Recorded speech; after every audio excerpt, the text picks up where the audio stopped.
The Enfield Poltergeist, Voices in the Walls. The nightmare begins. In the autumn of 1977, in a modest council house in Enfield, North London, the Hodgson family's life turned into a waking nightmare. Peggy Hodgson, a single mother, struggled to make ends meet while raising her 4 children, Margaret, Janet, Johnny, and Billy. But something in their home refused to let them live in peace. It started with whispers, then escalated into something far worse. The first night.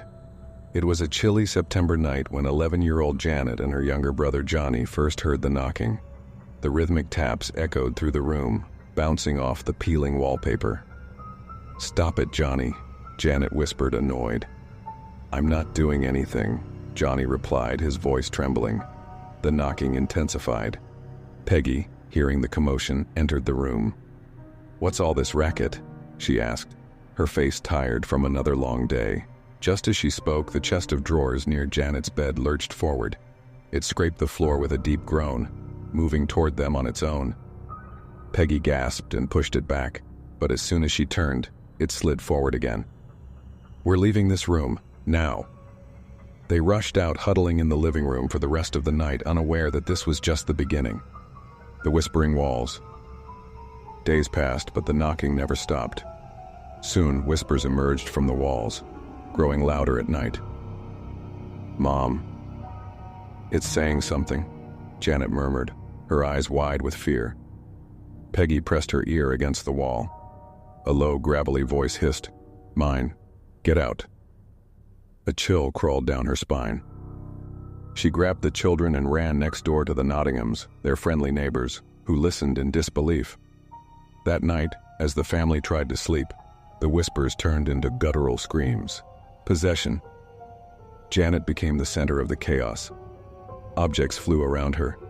Her bed trembled at night. Then her voice changed, deep and growling, unnatural for an 11-year-old girl. "I am Bill," she croaked, her body convulsing. "This is my house," Margaret screamed. Peggy fell to her knees, sobbing. Investigators from the Society for Psychical Research, SPR, arrived, led by Maurice Gross and Guy Lyon Playfair. They set up recording equipment and questioned Janet. "Who are you?" Gross asked. A guttural laugh erupted from Janet's small frame. "I told you. Bill." "Bill who?" "Bill Wilkins. I died here." Their blood ran cold. Bill Wilkins had died years ago in the house. But Janet had no way of knowing that. The chair moves. One night, as the investigators filmed, a heavy wooden chair suddenly skidded across the floor. "Did you see that?" Playfair whispered. Janet was asleep in bed, but the chair jerked violently again, slamming into the wall. The whispers became growls. The temperature dropped. A shadow loomed over Janet's bed, darker than the night itself. The final attack. One evening, Janet was thrown against the wall by an unseen force. Bruises formed on her arms. She clawed at her throat, gasping as if invisible hands choked her. "Janet, wake up!" Peggy screamed. Gross and Playfair recited prayers, their voices shaking. The house trembled.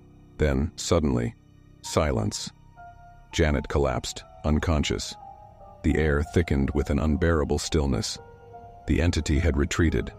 For now. The haunting slowly faded after a priest blessed the house. Janet grew up but never forgot the terror she endured. Years later, when asked about those nights, she simply said, "It never really left."